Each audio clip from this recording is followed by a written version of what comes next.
world. Rex, you look like you're going to explode. Just go. Oh, my goodness. It is so funny. He's trying to sell that. I mean, sell that to somebody else, man.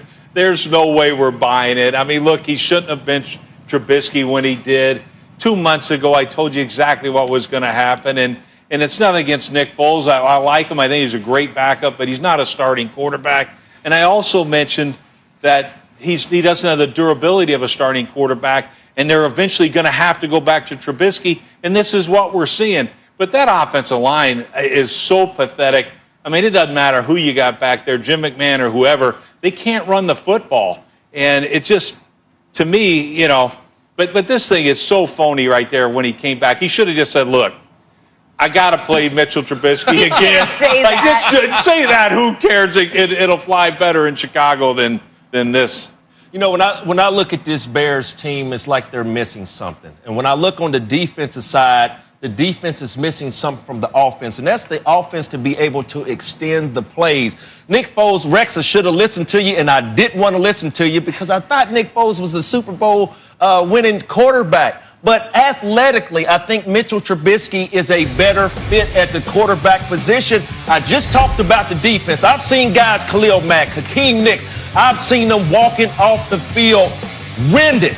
Why? Because of all the snaps that they had to play. 3 and outs on the offensive side. What Mitchell Trubisky brings to the table offensively for the Chicago Bears is the yards that me and Matt Hasselbeck always talks about each and every week, being able to steal yards. There's been times that I've seen Nick Foles at the quarterback position outside of the pocket wasn't able to steal yards. So I think athletically, Mitchell Trubisky gives them what they need at the quarterback position to be able to extend plays and run for that first down. Well, they're asking Nick Foles to do everything. I mean, the reason he was a Super Bowl winning quarterback is because he had a team around it and a solid offensive line in front of him. You can't expect Nick Foles to carry that type of mail like an Aaron Rodgers does, like very few quarterbacks can do. No matter who you have around me, he's going to be successful.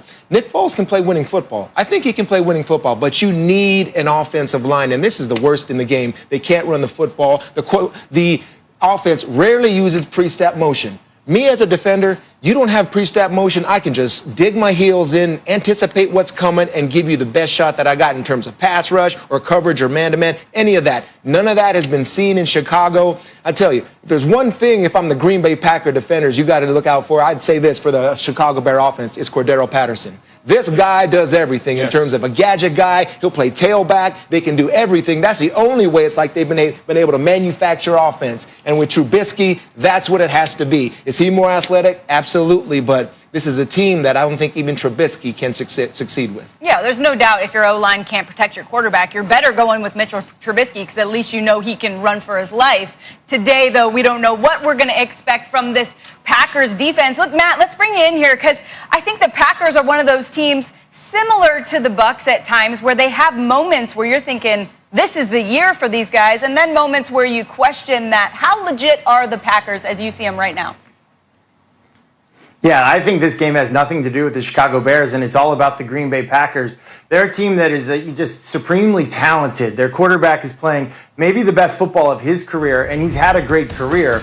And I just think we sleep on these guys a little bit because we've seen them lay eggs. We saw them lay an egg against Indianapolis. We saw them lay an egg against Tampa. It's hard to forget how they looked last year in the playoffs against the San Francisco 49ers. However, with all that being said, this is a team with an identity, with a leader, and with an offense that you cannot stop. You know it's coming. You still can't stop it.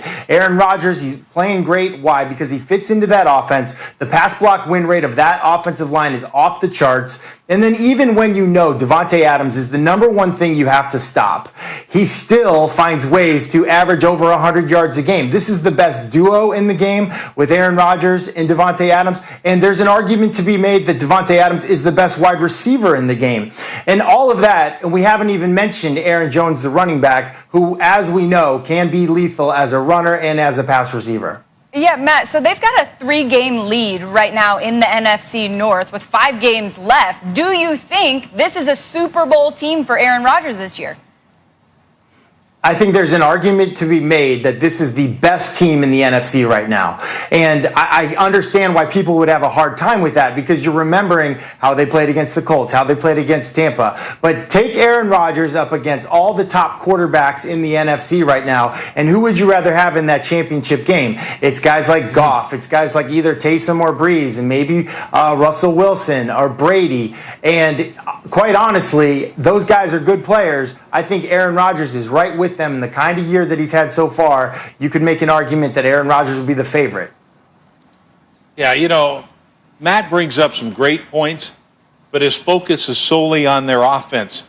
On the defensive side, look, I hate their play at inside linebacker and dime back or whatever. They're really young play, there, yes. Yeah, Yes. And they just, for some reason, man, that's their Achilles heel on defense. And I think when I think about them, I see teams running the football and I against them in those moments. They get to the playoffs. I just don't know if they can hold up physically, especially at that inside linebacker spot or that dime linebacker spot. And that's why I don't take them seriously as a Super Bowl team. And quite honestly, Brew, Yeah. I'm not cheering for this team to go to the Super Bowl because how they handled the draft. And so maybe That's I'm looking okay. at We it going that back way. to that now. I Okay. hate that. Right, I holds hate that. grudges. Let me go back to your defensive point, because I think it's just underestimated how valuable Blake Martinez was to this Yeah. interior, Yes. that linebacker position last year. He, of course, now is doing great things with the New York Giants, but Christian Kirksey had been hurt earlier in the year. Now, that's a veteran presence. He had like 11 tackles and an interception last week, but